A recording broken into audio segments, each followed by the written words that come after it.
Hi there, this is John Hyman from Commercial Real Estate Online. Welcome to the program.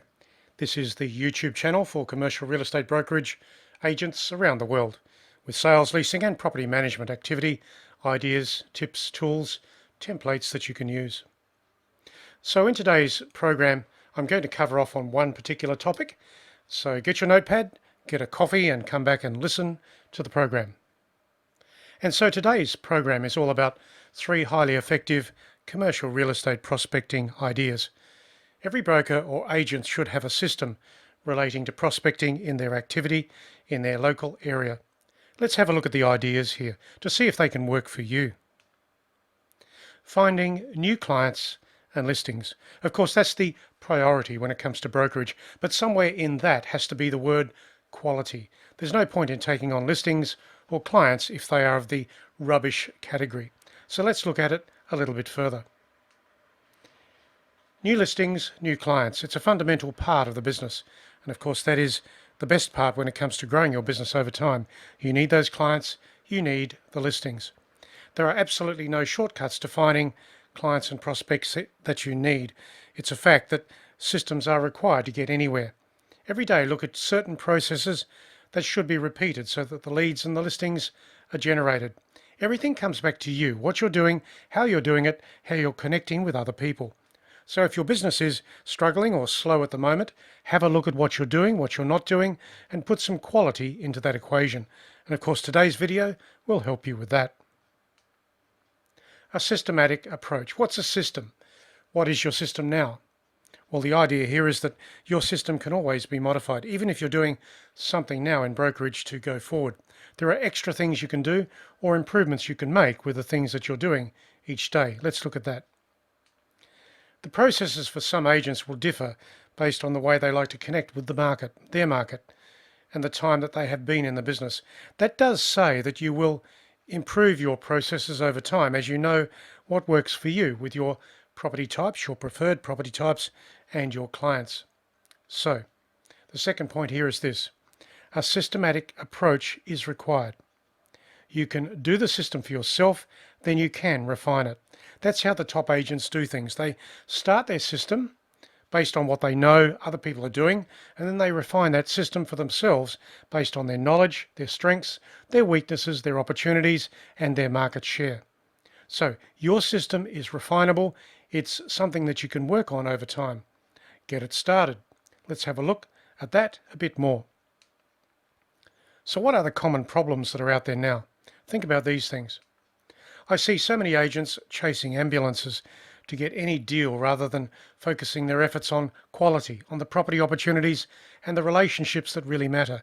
Notice I said quality. Well, quality means the best properties, the best clients, the best locations. When you work with good leads, good properties, good clients, you create opportunities for yourself over time, simply because you get more inquiry. So what does it mean when I say chasing ambulances? It simply means that you're desperately looking for the next crisis, a client crisis or a property crisis. Whilst that's okay, the clients with a crisis or those low quality properties that are out there can really waste your time. So look at what's out there. Don't say yes to anything without reviewing it and understanding it for what it is. Desperation in our property market and industry is not a good look. You've got to stay on the side of quality. Make the decision about the client or the property before you take it on. It's better to approach your territory and client base systematically every day and by talking to new people to put into your contact pipeline. So don't get desperate, stay selective, stay on the side of quality. That's the focus. So how can you start this up? How can you get it going? Let's say that you're starting up in a new area as an agent or a broker, and perhaps you have very little stock. What I've done here is given you 3 proven ideas to help you get some new business around you. You can adjust these processes based on your area, your property type, and your preferred client types. Number 1, historic sales records. This puts some system into what you're doing immediately. Go back over the sales records in your territory across all brokerages for the period of the last 5 years. That is the sales records, people that have bought and sold things in that time. Identify every property sale and connect with the owners as they exist today. In other words, find them. Some of those properties will be coming back into the market soon, and some of those property owners will be getting to the next stages of portfolio growth. Is that a good thing? Of course it is. You can list those properties, or you can help those clients when it comes to their changes, their challenges, and their next property decisions. Asking the right questions will help you understand just how those clients are today and what they will need from you when it comes to help on property matters. You are the person who provides the help, the specialist strategies, the ideas, the momentum, the control. Understand the value that you bring to your clients and then build your services around that value. Number 2 is all about street canvassing. How do you do that? Are you doing it now? Let's look at it. Number 1, break up your territory into zones of streets and buildings. Number 2, rate those streets for priority and potential activity. Remember the word I mentioned earlier, quality. Don't forget that. Number 3 is start door knocking the businesses in the streets and calling the property owners. Yes, I know it takes research, but that's what you've got to do. The 4th point here is that there is a degree of research required to make this happen. So don't think that you're going to get 50 people to call from the research that you do immediately. It won't happen. There's too much research required to find one property owner. So select a small number of target property owners each day to work on. Maybe it's 1 or 2.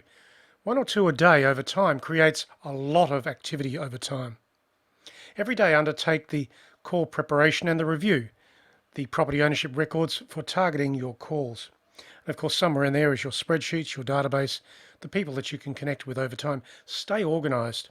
Stay organized to streets, buildings, owners, businesses. That's what street canvassing is all about. Let's go to number 3, and that is listing campaigns.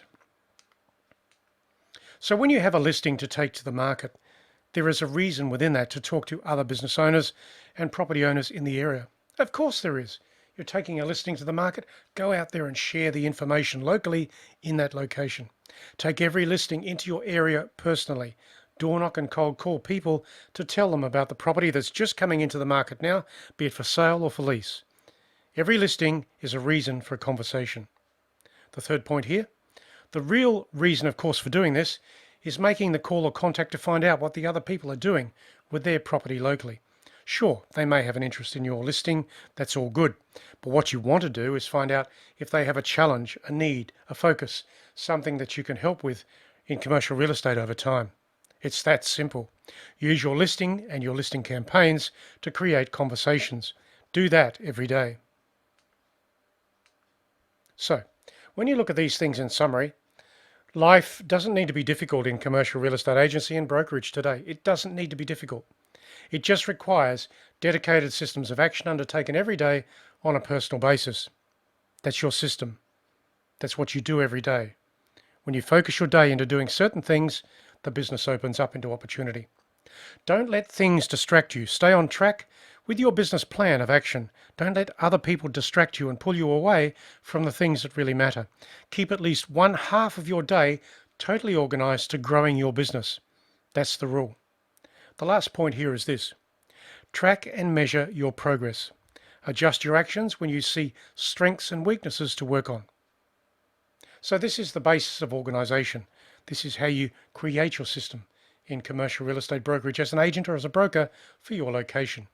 Work a system, refine it, build it, and then make it shape to your market share, your client types, your property types, and soon you'll see a lot of leverage coming your way. Keep consistently on task and make sure you control at least half of your day. That's the rule. So, that is the end of this particular video show. Of course, there is more detail at commercial-realestate-training.com. In closing, don't forget to subscribe to this YouTube channel, and you can get the updates as we post them online. There are plenty of videos in our YouTube channel regards commercial real estate brokerage. And we also have a podcast channel at iTunes relating to commercial real estate around the world. So this is John Hyman. I do thank you for listening to the program. And of course, you can subscribe at that website to get the ideas, the tips, the tools, and the templates sent to you by email as we post them. This is John Hyman signing off for now. I'll catch you again very soon online. Catch you soon.